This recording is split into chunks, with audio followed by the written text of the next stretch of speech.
Welcome to Awesome Movie Year, the podcast where we take a look back at an awesome year for movies, which is every year. My name is Josh Bell, film critic and writer, and I am here with my co-host. I'm Jason Harris, filmmaker, comedian, grizzled son of a bitch out for revenge. I'll kill you, Josh. You are. I'll kill your whole family. You just got revenge on a burrito right before we recorded. Cut your head off and put it on a pike just to make an example out of you, and everyone will see your stupid decapitated head on a pike and say, "Don't mess with that grizzled son of a bitch. He's out for revenge." Wow. Okay. Well, Jason, taking it a little further, really, than the movie that we're about to talk about. In this season of Awesome Movie Year, we've been talking about the films of 1967. And this episode is my pick, which is a revenge story of sorts. It's not really revenge so much as payback, as we may reference later. Those are synonymous often. Kind of. But it's a more dispassionate, I think, than revenge, than the way that you're kind of presenting. Okay, but he is a grizzled son of a bitch. That he is. And he is Lee Marvin, who is the star of Point Blank, from director John Boorman, based on the Donald Westlake, aka Richard Stark, novel The Hunter, which is about his famous character Parker, who is renamed here as Walker for some reason. Real different. You know, they really wanted to change it up. You don't want bad guys yelling out Parker. No, they Parker, they get gotta out of say here, Parker. Right. Yeah, they gotta say Walker. That's Walker. See how much better that is? So much better. Yes. So this is I believe this is the first adaptation of one of those books, which was a long-running character for Donald Westlake, aka Richard Stark. And it was the second film by John Boorman after his first film, Catch Us If You Can, starring the Dave Clark Five. Yeah, I like the Dave Clark Five. They make me feel glad all over. But definitely not, as you were just expressing there in your grizzled voice, different from a movie starring the Dave Clark Five, certainly. Right. But, the 60s, this kind of Beatles. Yes, the 60s. Thank you, Josh, for cutting me off right before. Sorry. I said two words. Go ahead. Yes, the 60s. You know nothing, you garbage monster. Go ahead. The Beatles. I'm saying, Hard Day's Night. This was kind of the Dave Clark Five version. I think of that. I've never seen that movie. I don't know how much the Dave Clark Five is actually in there, but it got good reviews that Catch Us If You Can, right? Catch Me If You Can. Is that one of their songs? Yeah, that's what it's named after. Right. So Catch Us If You Can. So is Glad All Over. That's why I reference it. Right. But I think it shows that Boorman, who might not have gone on to become like a huge figure, had the capabilities of shooting different styles of movies, which we've seen throughout his career. That is true. And if you look at his whole career, you can see that. But to say this is the one thing that he did, he directed the Dave Clark Five movie, and now we're going to get him to direct this crime revenge movie is a bit of a stretch. And so I think it worked out. Well, 2 points there, Josh. One, imagine if it was a crime revenge movie starring the Dave Clark Five. That would have been something. Not as good, probably. Also, when you're kind of saying like, well, how did he go from this to this? In the research, it's interesting because Lee Marvin was a huge star at the time, right? And he basically had final cut, carte blanche, decision over a script, casting the whole time. And he just went in and said like, John Boorman gets all that. And then they're like, okay, you're Lee Marvin. So not only was he able to direct this, he had basically had final say on everything.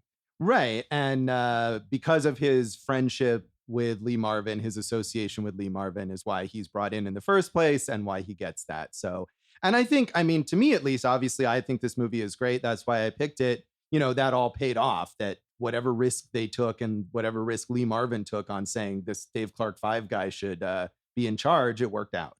The movie was not a huge hit. It's weird. Wikipedia claims that it was a failure at the box office, but then also says it grossed $9 million on its budget of $2.5 million. So, that seems pretty good to me. Maybe it was a disappointment compared, because as you say, Lee Marvin was a huge star. I think that's it. But it was like when we talked about Slapshot in 77, right? Like, one, not only did it make money, two, it garnered cult status over time. Right. And this certainly has gotten that cult status over the years. And critics were mostly into it. It's not surprising that critics kind of grabbed onto the approach to this movie, which takes that crime genre and puts almost like a French New Wavy spin on it.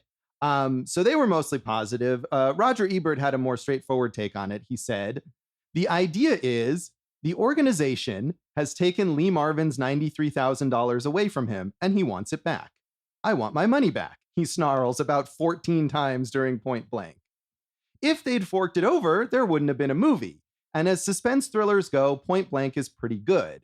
It gets back into the groove of Hollywood thrillers after the recent glut of spies, counter spies, funny spies, anti-hero spies, and spyier spies. Marvin is just a plain, simple, tough guy who wants to have the same justice done for him as was done for Humphrey Bogart. And I mean, that's true, I guess, of the character who is deliberately kind of pared down or whatever, but I wouldn't call this a simple movie. I mean, I think that's the point of it, is that it takes that artier approach. Yeah, and in fact, there are certain times I wish it was simpler to follow along with. You're like, wait, who's he going after? Where is this going? You know.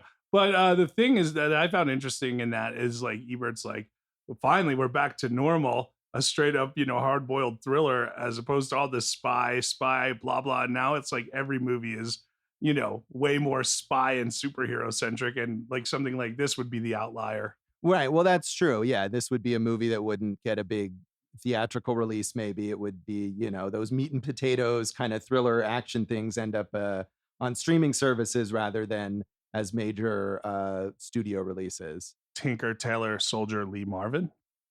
Sure, that is a thing that you just said. You're salty today. I'm sorry. You're asking for I'm just, I'm winding you up to get revenge on me for my insults on the podcast. Punch you right in the belly. Yeah, please don't.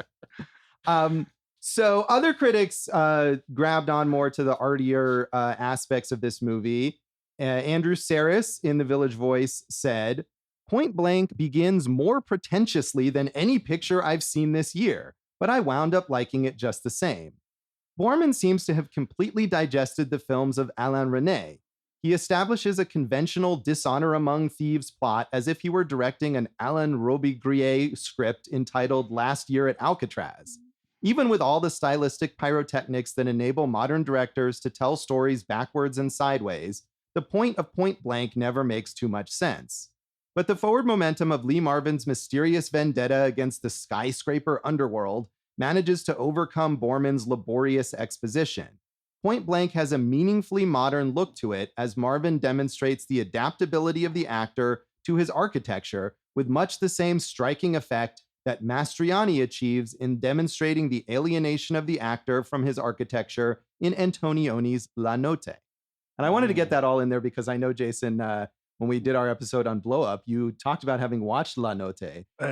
Did it remind you of this? No, not at all. and I didn't like it. And Andrew Saris's foot must hurt from all that name dropping he did in that. Elan, it reminded me of Elan Blue Blah Blah. Right. And I like a Coca. Take that, Saris. I just made fun of you.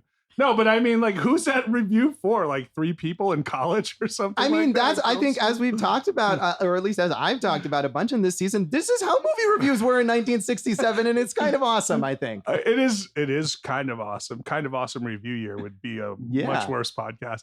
But yeah, look, I feel like we're all film educated, and that was a hard review for me to follow right there. That's fair. I mean, I think, I also wanted to get not only the reference specifically to Antonioni and La Notte, but the French New Wave stuff. Yeah, and specifically to Alain Resnais and his film Last Year at Marienbad, which we talked about also in that episode on Blow Up that Pauline Kael was comparing it unfavorably.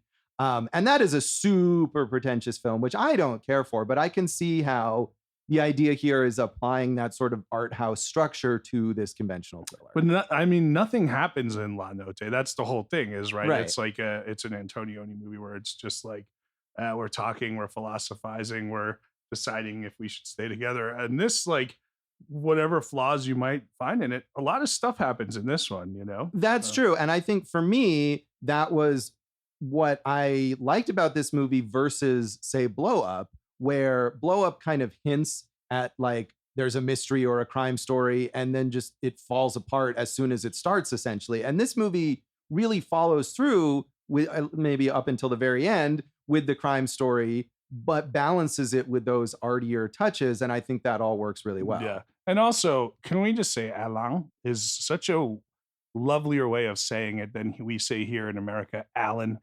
So screw you, everyone named Alan. I mean, wouldn't you rather be like introduced as Alain? You know, that's so but if elegant. If you were an American and you named your kid Alain, you would get beat up a lot by future Lee Marvins. Maybe they would beat up the parents instead of the actual The only Alain. time I ever got beat up in school was by an Alain. Is that true? Wow. Yeah, Tell well, us it was an Alan, but you Oh, know, okay. Oh. So he didn't go by Alain. no, but I should have called him Alain. It wasn't, you know, why did he beat you up? I was just a mean bully. That's he all. was a bully. Yeah, That's not good. We should have Lee happens. Marvin him. Yeah, that's what you need. So, well, Jason, if you thought that Andrew Saris review was pretentious, wait till you hear the review from Manny Farber in Art Forum, who said, "Whatever this fantasy is about, it is hardly about syndicate heist artists, nightclub owners, or a vengeful quest by a crook named Walker for the $93,000 he earned on the, quote, Alcatraz drop. The movie is really about a strangely unhealthy tactility. All physical matter seems to be coded. Buildings are encased in grids and glass, rooms are lined with marble and drapes, girls are sculpted by body stockings, metallic or velour-like materials. A subtle pornography seems to be the point, but it is obtained by the camera slithering like an eel over statuesque women from ankle across thigh, around hips to shoulder and down again. Repeatedly, the camera moves back to beds, but not for the purposes of exposing flesh or physical contact. What are shown are vast expanses of wrinkled satin, deep dark shadows, glistening silvery highlights. The bodies are dead, under sedation, drugged, or being moved in slow motion stylistic embraces." And it goes on and on. Yeah. Well, you know, when I think of pornography, subtle's the first word I like to pair with it, Josh. Well, not that I don't think he's saying that pornography is subtle. No, I know but I didn't get that vibe from this at all. Like, you know, I mean, look, Angie Dickinson is very attractive, but I don't think this was supposed to be a sexy movie or anything like that. No, and I think that's what he's saying here too, is that these shots are not for the purpose of, as he says, exposing flesh or physical contact. They're sort of recontextualizing that imagery or what we would expect from sexy Angie Dickinson in a bed and making it almost grotesque because that's the life of this character. He doesn't seem to have... Did you get that? Were you like, oh, this scene with her in lingerie is very grotesque? I mean, not necessarily as I was watching it, but reading this, I sort of see what... I think he's exaggerating here because it is sexy. Like, they're not trying to make Angie Dickinson not be sexy. Yeah. But I do think there's a certain brutality to it in the way that Walker... just kind of goes about everything. Not that he's abusing women necessarily, but that he just has this sort of brutal nature to him, and that scenes with him aren't and her aren't necessarily sexy or titillating. They're kind of grotesque. Yeah, even when they fight and then make love to one another. Yes. Would you call it that even? Or would you say? I don't know if it's making love. I think he has some tenderness for her. To whatever degree he's able to feel anything for anyone, but making love might be an exaggeration. Yeah, well, in his defense, you know, as we'll get into, right? His best friend and his wife betray him and shoot him and leave him for dead on Alcatraz, which, you know, if you're going to leave someone for dead, that's a good place to leave them, you would think, you know? You would think. So, you know, I could see him being pissed off at everybody at that point in time. No, he has a good reason to be pissed off, and they give him many more good reasons to be pissed off as the movie goes on. So that's fair. But I think there's also a sense that that's kind of his character even before this. Well, I mean, that's Lee Marvin in a lot of ways, right? Maybe not in some of those fun Western musicals, but, you know, Lee Marvin. That is his persona, yes. Yeah. I hope he was, you know, more joyful or jovial as an actual human being. I mean, do you read some of his quotes? I had not, no. Oh, because it's like, it kind of fits the character. Like I was reading, he was offered the part of, I think, Quinn in Jaws, you know, and he turned it down and he was like, what am I supposed to tell my fishing buddies that I beat some dumb idiot shark in a goddamn ocean or something? Like I can't take a fucking dummy shark or something like that. Is that a verbatim quote? I can find you the quote, but I promise you it's not that far off. So. Yeah.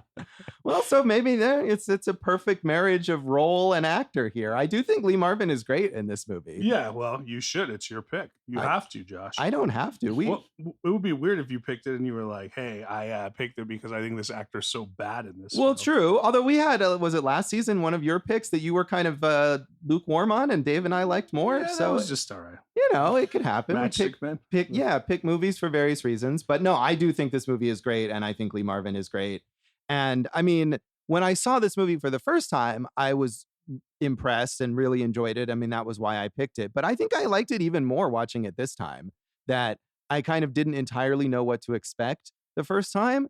And now knowing going in that it had this kind of like dreamlike, non-linear quality, I was able to appreciate that even more. So I think that's that could be the case. This is my first time watching it, so I can't say that. I do want to know about when you first saw it, but let me read you some Lee Marvin quotes here.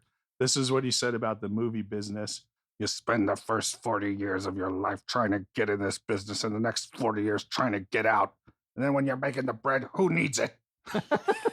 And yet he kept going. He didn't retire. Right. So that was one of them. Oh, here, the Jaws quote when he was offered Quint. What would I tell my fishing friends who'd see me come off as a hero against a dummy shark? I mean, that's why you turn down the role as an actor, because you don't know what to tell your fishing buddies or something. And like, do his fishing buddies frequently like fight sharks, and they would think he was a wuss for fighting a fake shark? Yeah, I mean, are they his managers and agents as well? Like, he's an actor, he's acting, right? Right. Or they don't maybe make he's guys not like that anymore. Well, yeah, because now well, they all probably died from chain smoking. That's Probably, true. Yeah, yeah. they died off. So. But so you can see where I'm saying the character and at least from the quotes, the human being look like they combine. And that's clearly not a good Lee Marvin impression, but that feels like the personality of Lee Marvin. Yeah, it's more of an impression of the vibe than the actual guy. He's all bristle and gristle right there. That he is. So Josh, when did you first see this? It wasn't that long ago, actually. It was probably just a few years ago. And it was just something that had, I don't know, been on my list of things to watch forever, and it came up in my Netflix queue or something like that, and I watched it. So like I said, I didn't really necessarily know what to expect. It was just like, oh, I'll watch this. It's 90 minutes. And I really liked it. I do, well, Dave and I had recently done a podcast on it last year, but I always do a list of my favorite movies that I saw for the first time that didn't come out that year. And that was, I think, number one on my list when I saw it. So whoa. And Dave, had you seen it before? I had not. No, I'd always seen the poster for it. It's a great poster. Yeah, it's one of those recognizable ones. Yeah, it is a great poster. And Josh, it actually reminded me, this feels like it's in line with your 1977 pick, The Late Show. Yeah. I mean, I like that kind of hard-boiled crime, and especially when they have a sort of subversive take on it. I mean, The Late Show is a very different kind of movie, but it also sort of plays with the form of that genre. So Dave, when did you first see the poster? I'll have to get back to you. Okay. This goddamn poster, and you tell me how great it is as a movie poster, you son of a bitch. Any other background that Lee Marvin wants to add on this film? Not that Lee Marvin wants to add. This was the first film shot at Alcatraz. That's pretty cool, right? Right. So. Yeah. I mean, leading up to, and it's crazy. Like, I think we think of Alcatraz as this relic, but I think it had only closed a few years before they shot this movie. So, transitioning into this weird icon of filmmaking all the way to The Rock. The Rock by Michael Bay. Yeah. Hey, Josh, the other thing I wanted to say is one of our favorite directors here on Awesome Movie Year, Steven Soderbergh, heavily influenced by this film. And that might be something more for the legacy section, but you can definitely see it in a lot of his work. Absolutely, you can. And it doesn't surprise me at all that Soderbergh was influenced by this film. So we'll get into more of our thoughts on that when we come right back on Awesome Movie Year.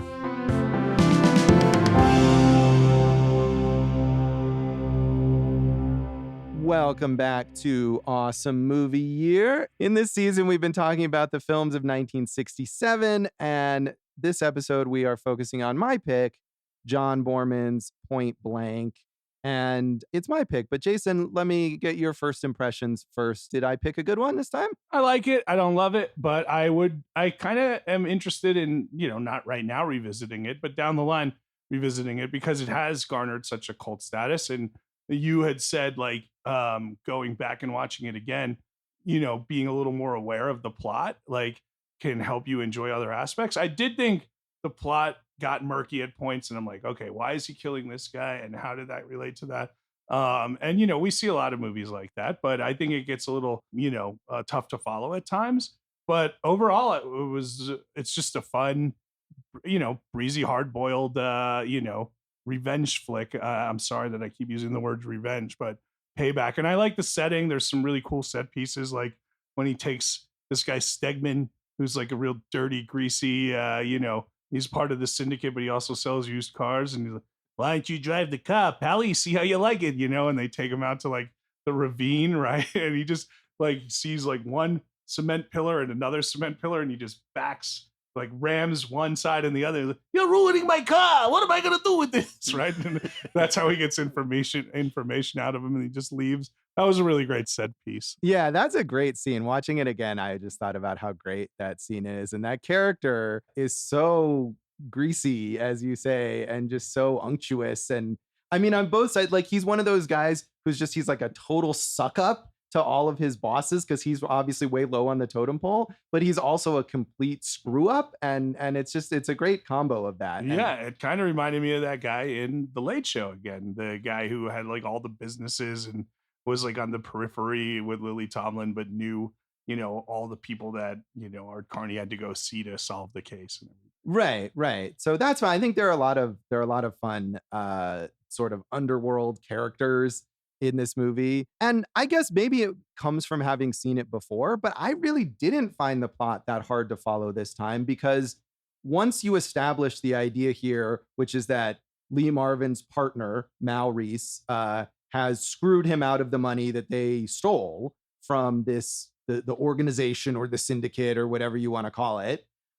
It's just Walker going from one guy to the next, as Ebert says, and saying, pay me my money. And when that guy doesn't pay him, he goes up to the next guy until he gets to the top. But you're making it sound simple. The way it's presented is not that simple, right? So a few things. One, spoiler alert, he kills, or Mal Reese falls to his death. Maybe he kills him, maybe he doesn't. About halfway through the movie, right? And we've built up to this huge point, right? So now it's like, well, where do we go from here? And like you said, he's going up the syndicate, but this was the guy he really had the revenge, out for and everything. So, and then, like you said, it is very French New Wavy and dreamy and stuff like that. So it's not as simple as like, well, next you got to go get Brewster, or something like that.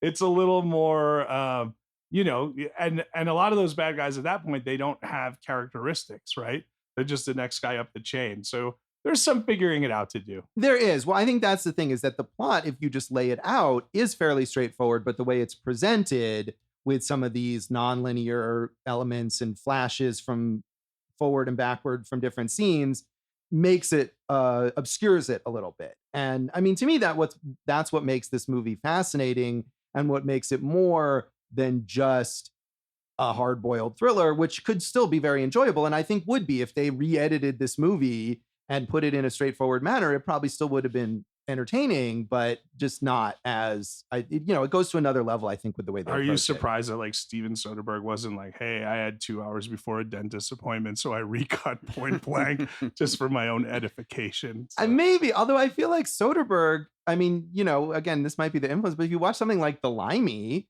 I mean, that's clearly like the way he approaches this kind of material. And so that cross-cutting and the nonlinear structure and whatever, that's something that Soderbergh would add, not get rid of. Another grizzled son of a bitch out for revenge. Exactly. Tell him I'm coming. That's the same voice as Lee Marvin. It's no, weird. Lee Marvin down here.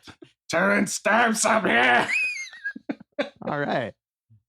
Excellent impressions, both. I'm not really, I'm going for moods today, right. Much like this picture did, Josh. It is kind of a mood picture. Yeah. And I think that's what's great, is that even if there are moments where you're kind of unsure of what the plot is, I think this movie has a great sustained mood. And a lot of that comes from Lee Marvin's performance. Yeah. And he doesn't waver from that character, like you're saying. There's no like soft spot, like, listen, doll, I can't quit you, right? He's always like, you're going to go and you're going to help me, or I'm going to get you too. Right. So Dave, did you find it at all confusing? Yeah, I mean, it's the same reasons you were saying. It's that dreamlike quality to it that I think, like Josh is saying, it definitely does raise it up a level from just your standard thriller. But at the same time, I think it maybe requires a second viewing. I definitely look forward to rewatching it one day. Yeah, I mean, like I said, I liked it a lot the first time, but I do think I liked it a little more this time. So, and something else, like you were saying, Jason, he doesn't say tender things or whatever.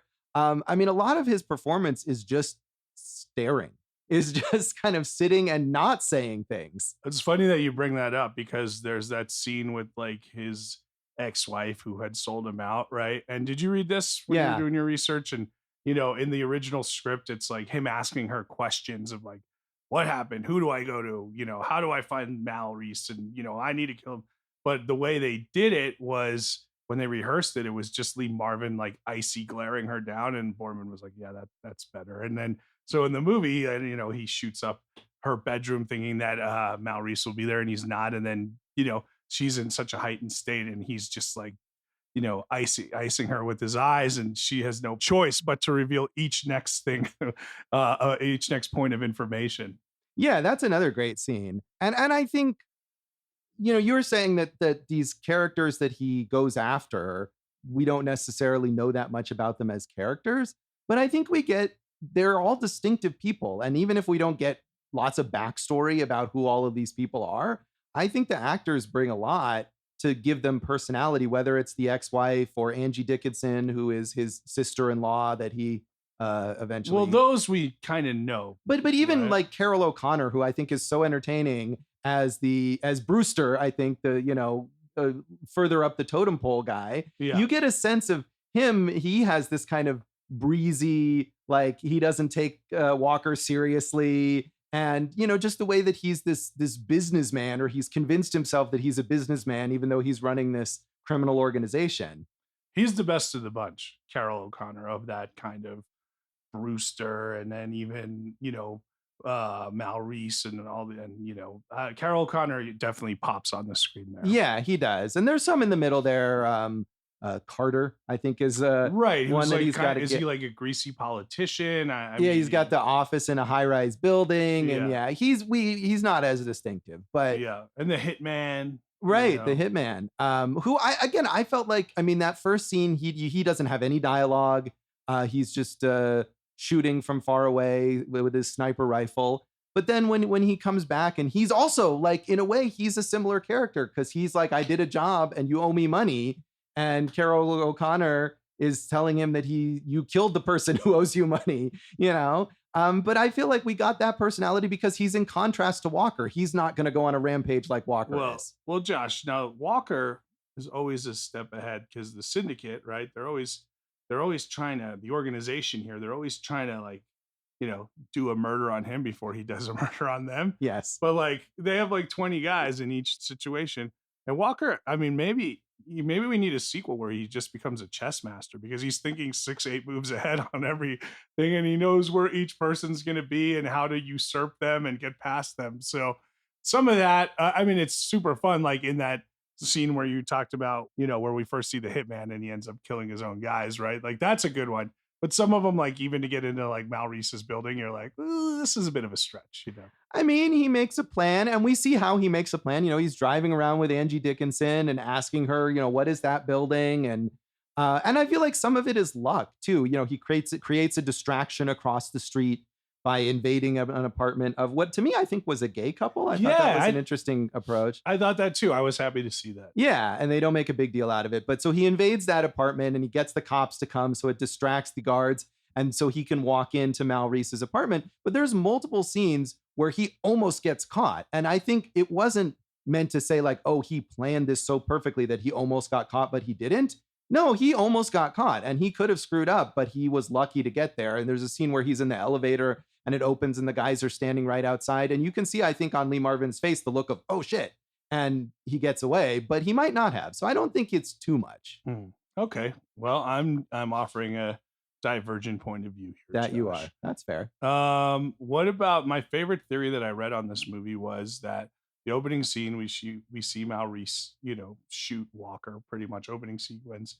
and that the whole movie is just a dream. And that kind of works with like the way it's put together, and kind of like uh the layers of sound and the disparate colors and everything. Like he's just kind of thinking either of other situations with these people, or what could be if he is able to live.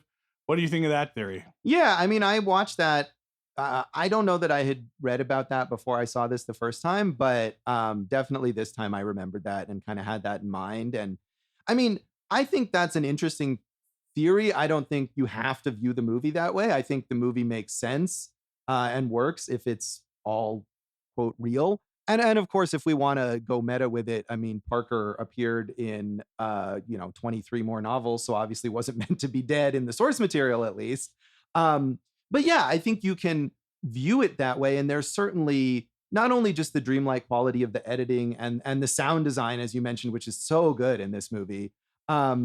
This is a great year for sound design, as we're learning, right? Yeah, I think it is really. And a lot of that stuff comes from the French New Wave influence of the overlapping sound. And there's that great sequence where Walker is walking, as walkers do, down a hallway, and you've got the loud sound of his shoes on the floor, and that turns into almost this like percussion as he's going about trying to find the ex-wife. Yeah, I think I had read that after Lee Marvin died, Boorman, Marvin's widow asked John Boorman if he wanted anything, any of the mementos, and that's what he wanted, was the shoes from that scene. Wow. But yeah, I think that adds to the idea that it's a dream. And I mean, there's another thing in this movie where so he survives the shooting, or theoretically he survives the shooting, but he's stuck on Alcatraz. And you see him kind of start to swim. And then the next thing we see is him on a boat that's sort of a tourist boat with this guide talking about how no one has ever escaped Alcatraz. And that, I think, is as clear an indication as any that maybe he didn't make it. Right. Well, Soderbergh, what I was reading, was saying that was the opposite of that, which was that he was saying this sets him up as kind of like this mythic figure who's able to do things that other people aren't able to do, in which case my criticism of like him being able to do things that other people aren't able to do is somewhat moot. So I mean, I think you can look at it both ways there, but that either way, it's a sign of something heightened going on. It's a sign of something not natural going on. Yeah, so we're talking about Alcatraz, right? And the last sequence is also in a different area of Alcatraz, right? Yeah, I think so. But they return because it's this drop again. And Carroll O'Connor says, this is how you're going to get your money. We're going to go back, and that drop is going to happen again, and I'll get the money and then give it to you. And all that, and whatever. Twist turns, blah, blah, blah. Walker's left alone at the end, unhurt, possibly with the money, possibly with another fake, a fugazi, if you will, Josh. Yes. But again, he's stuck on Alcatraz, and it's like, how are you going to get out this time, Walker? I guess, well, I mean, he's not entirely, I guess we don't see Fairfax, the mysterious character played by Keenan Wynn, who at first seems to be some sort of law enforcement agent who is following along with Walker as he goes up the chain of command, and turns out to be the head of the organization. He's there, and he is trying to get Walker his money. And so theoretically, I suppose if Walker finally came out of the shadows and grabbed the money, then Fairfax might help him get back to land, because presumably he might kill him. Or he might kill him, right? We don't know. And it's this unresolved, ambiguous ending, which I think could go towards the theory of him not being alive because he's not able to, even when the money is sitting right there, he's not able to get it. Or could you just be a sort of a thing about his psyche. And once he's so consumed with the quest for the money that once the money is actually there, he doesn't know what to do. Well, the most important point on Keenan Wynn is his real name. Did you read his real name? Francis Xavier Aloysius James Jeremiah Keenan Wynn. That's a name for you right there. That is. And had he not shortened it, wouldn't it have been fun to see that in the credits? So. Well, that would have been something. I don't think Hollywood at the time would allow you to have a name like that. I don't even know now. It might be a little too much. It's a little overboard. It is. But good for him. And he's good. I mean, is just this mysterious character. But you talk about Walker being one step ahead. He's always one step ahead of Walker. Well, yeah, he's running the whole organization. Right. But you don't realize. And, there's that scene where he's telling Walker about Carroll O'Connor's character.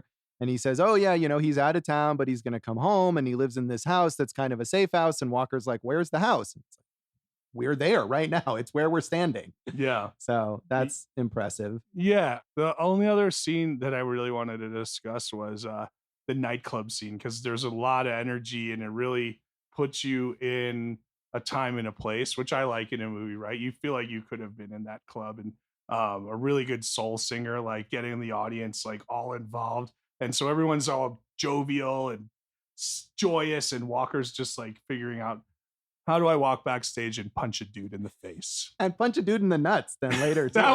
That's an amazing nut punch, too, because he doesn't do it at the angle that we're like used to. He's kind of reversed, like he's by the guy's face facing down towards his testicular area, and he just kind of drops the bomb right on those balls, and that's a great ball punch there. That is. But I agree with you. That's a great scene. And I think, again, to contrast it to Blow Up, we have that scene in Blow Up with the Yardbirds, where as great as the Yardbirds are, you watch that scene and you're like, why? Yeah. But to me, this scene with, and I forget the guy's name, it's Stu something. He's credited with an original song as well. Yeah, it's great. I don't know his name either, but maybe if they had punched Jeff Beck in the balls in Blow Up, that would have been a thing. It might have been. And the other thing I love about the song, and maybe there's more to it if you go buy the soundtrack or something, but the singer, all he ever just says is, yeah, and whoa. I love it. It's, very, Sam Cooke, James Brown of that time.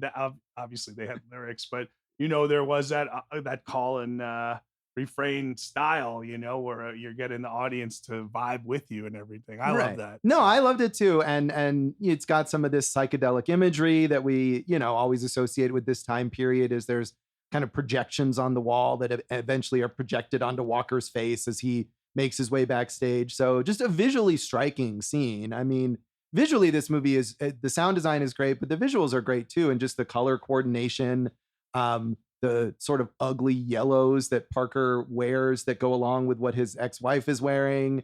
And just the way that things kind of match up. So yeah, I think just like from a technical, what? You mean Walker? Did I not say Walker? You said Parker. Oh yeah, there you go. I'm confusing it, but yes, Walker. Who is Parker? This is a dreamlike sequence that we're experiencing. Dave, can you edit this podcast out of order? We'll see what happens. Yeah. Well, let's get to the part in the order where we rate it, shall we, Josh? Yeah, let's do that. Put that first, Dave. Yes. Out of 5 punches to the balls, which I feel like we've done before. So 5 upside down punches to the balls. Sure. Yeah. Was a ball punching in Bad Santa that we talked about? There was so much ball punching in that one scene. It's just the cinematic history of ball punching. Yeah, but you know what? That's a very memorable ball punch as well. So I think we're at least for punches to the groin, we're picking some fine films, Josh. Yeah, we are. So this one gets 3 upside down punches to the balls from me. All right. I'm going to give it 4 punches to the balls. I like I said, I liked it before. I liked it even more now. I think it's great and maybe still a little underrated, even though it's become a cult favorite over the years. So, Dave, how many punches to the balls you want to give this? I'm going with 3, but I do think it'd probably go up a little bit next time. All right. More ball punches to come. Yes. So we'll come back in a moment and talk about the legacy of Point Blank.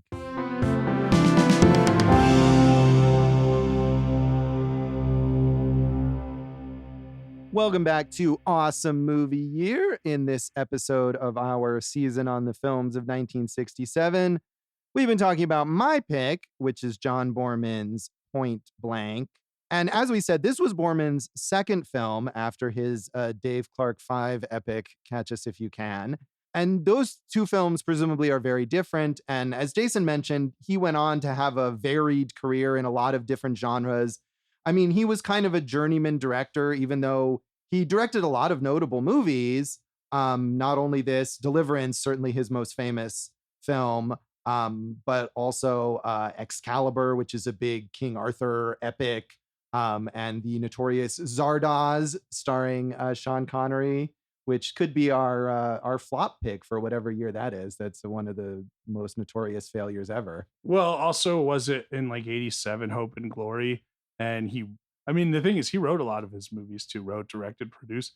Hope and Glory was like nominated for a lot of Oscars, very well regarded. So I think he's a little more than a journeyman. He might be like, right under that level of the A list, where you're like, if you can't get one of the big 3 to 5, you go to a Boorman. But Deliverance is iconic, and deservedly so. Yeah, I haven't seen Deliverance in a long time, but I mean, of course, Deliverance is one of those movies that there's bits of it that are so heavily like referenced and parodied that I think it's hard Right. to appreciate now. But but you know what we're talking about here, how he uses like the space and everything. I remember that from Deliverance, like using that landscape in a very effective way. And Ned Beatty just died, and that's sad because he was a very, very excellent actor. That he was and is great in that. And speaking of Hope and Glory, the last movie, Boorman is still alive but hasn't worked in a while. But the last movie he made was called Queen and Country in 2014, which was sort of a pseudo sequel to Hope and Glory, apparently. He also directed a documentary called Lee Marvin, A Personal Portrait by John Boorman, based just on the 2 movies they did together. Yeah. Well, I mean, obviously they were friends. As we said, that's the reason that Boorman got the chance to direct Point Blank in the first place. So yeah, that sounds like it would be interesting. But have you seen Hope and Glory, Jason? No, I have not, Josh. Neither have I. I think Dave watched Zardoz for some reason recently. I watched it last night. Yeah, I've always wanted to, and I figured I'd watch it for this. Tell us about it. It's completely insane. Like, I'm not going to sit here and tell you it's good, but that is a movie that only could exist in that very specific moment in time. Like, it is completely maybe the craziest thing I've ever seen. Wow. And this is coming from Dave, Yeah. the super fan of The Room. Yes. Yeah, craziest thing you've ever seen. Now we got to watch this thing. Yeah. I am curious to see it. I mean, I have been, just in general because it's so notorious. Yeah. So Yeah. I'd love to check that out. It's Josh, horrifying. you're just selling me on this thing. You got to watch it. Yeah. Lee Marvin, for such a big star, I really haven't seen that much of his work. Yeah, I've seen a few. I mean, he was big, as you kind of referenced, in Westerns in, like the 50s and 60s, and just known as this tough guy, as we've been talking about this whole time. So yeah, actually, I think the year I mentioned this on my top 10 list of first time watches, and I also that year watched a movie called The Killers, which is also features Lee Marvin in a smaller role as kind of a tough guy henchman. And that was another great movie that I had on my list that year that I believe also has Angie Dickinson. Yeah, I was going to say Angie Dickinson's that. And Lee Marvin, Oscar winner for Cat Ballou. Have you ever seen that? I have not seen Cat Ballou. Me neither. But it's fun to say. Yeah. Hopefully we're saying it correctly. I think we are. It does have right. It does have the word ball in it. So maybe he punches a cat in the ball. I mean, that sounds like a thing that you would win an Oscar for. So Yes, it does. I started this sentence and I had nowhere to go with it, but I kept going. you managed to make it work. So. Yeah, he was also in The Dirty Dozen. Okay, moving on. Yeah, that was the movie he was doing right before this. So I too have not seen a ton of Lee Marvin movies. I think I've seen some Westerns where he plays the heavy, and he's perfect in that kind of stuff. But could definitely see more. Angie Dickinson and Carroll O'Connor found even greater fame as television stars. Angie Dickinson won, I think, 3 Emmys for Policewoman, where she played a policewoman. Oh, wow. Yeah. Not a cat being punched in the balls? I've never seen Policewoman, but I'm going to stick with my assumption there.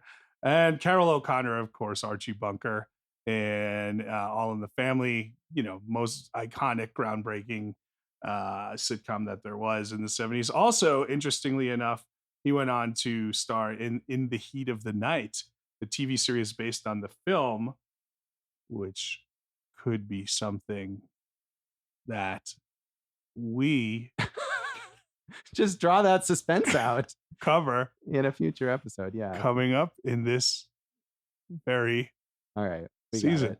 Yes, that is true.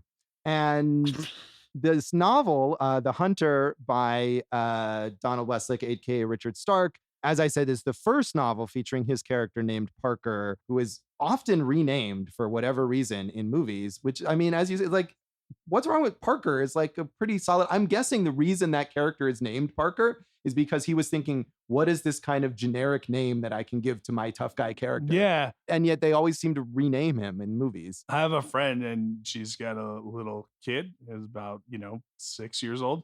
and his name's Parker. So I don't think Parker is much of a tough guy in my Well, mind. no, I think not that it's a tough guy name, but that it's just sort of a generic name. Like this is Oh. just a guy. Well, you yeah, know? I'll tell her you think that she did a horrible job naming her. Well, but child. it's his last name, Parker. Oh yeah, no, but this is the boy's first name. Right, so that's different.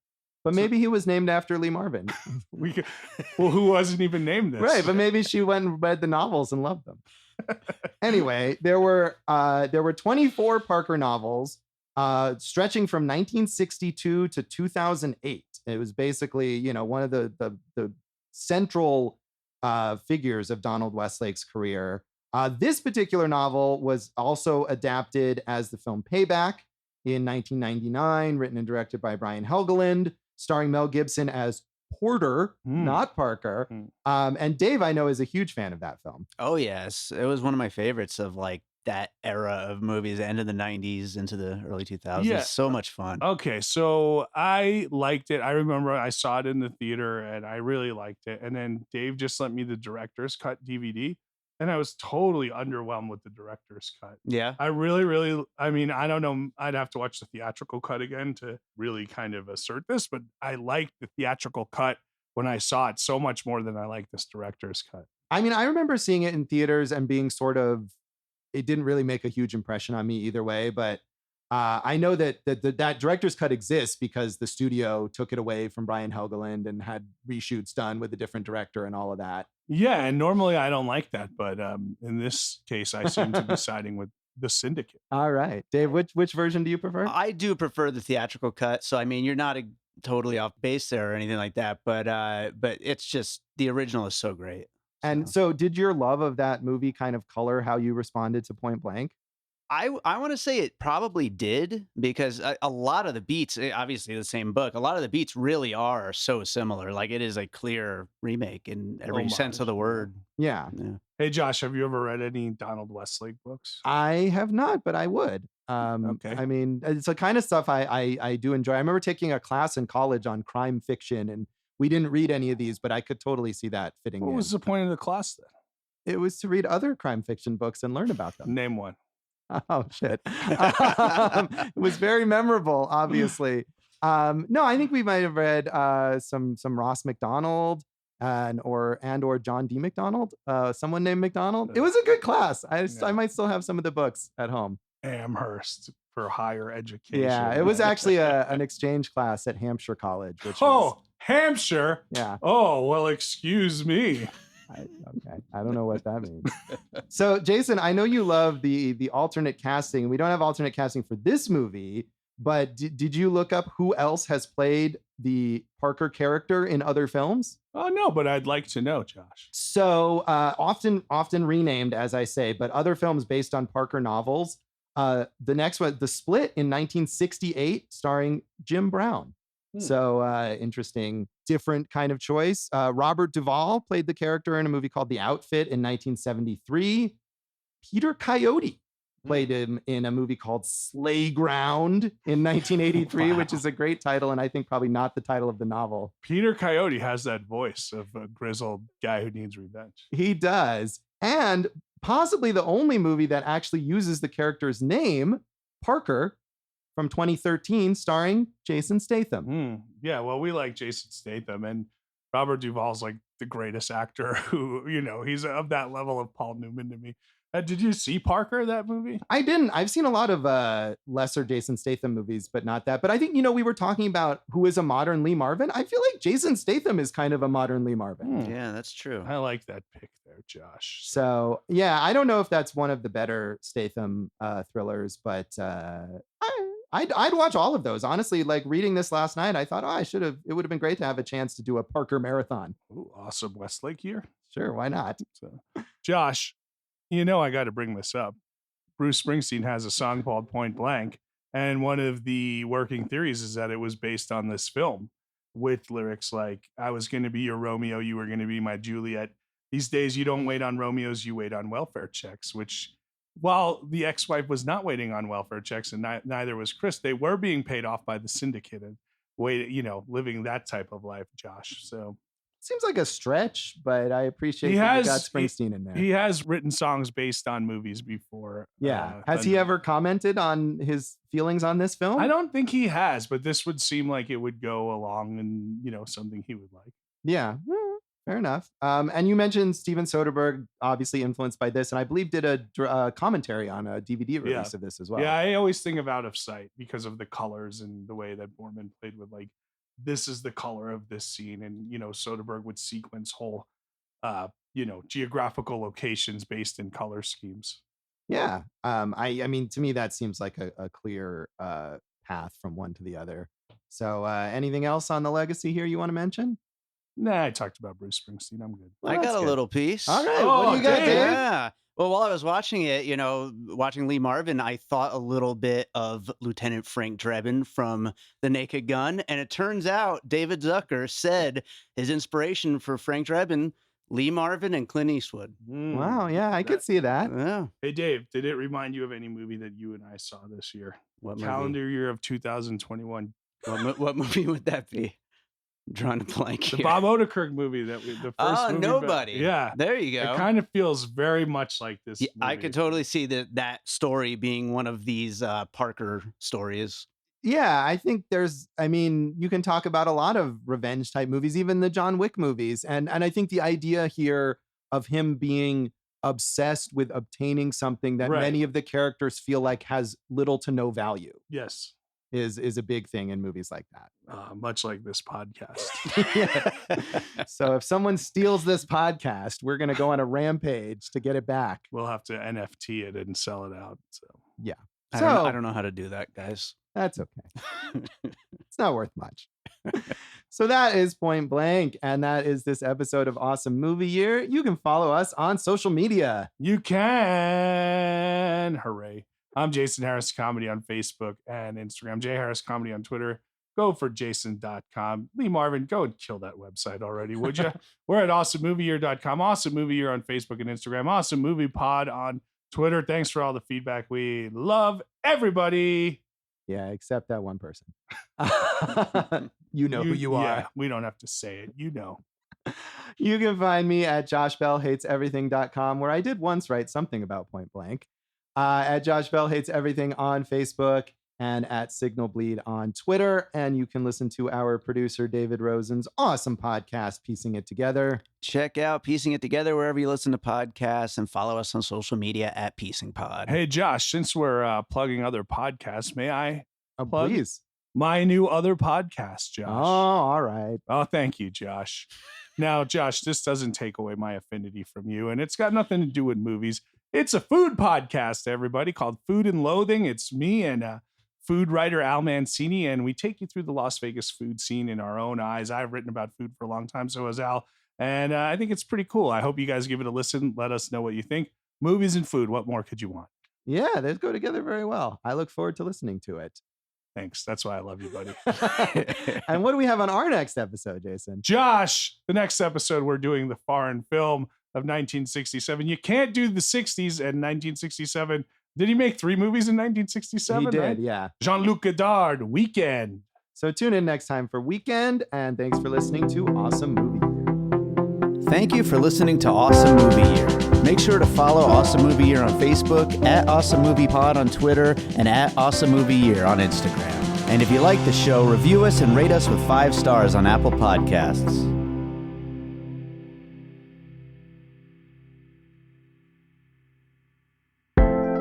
An All Points West production, produced by David Rosen in Las Vegas.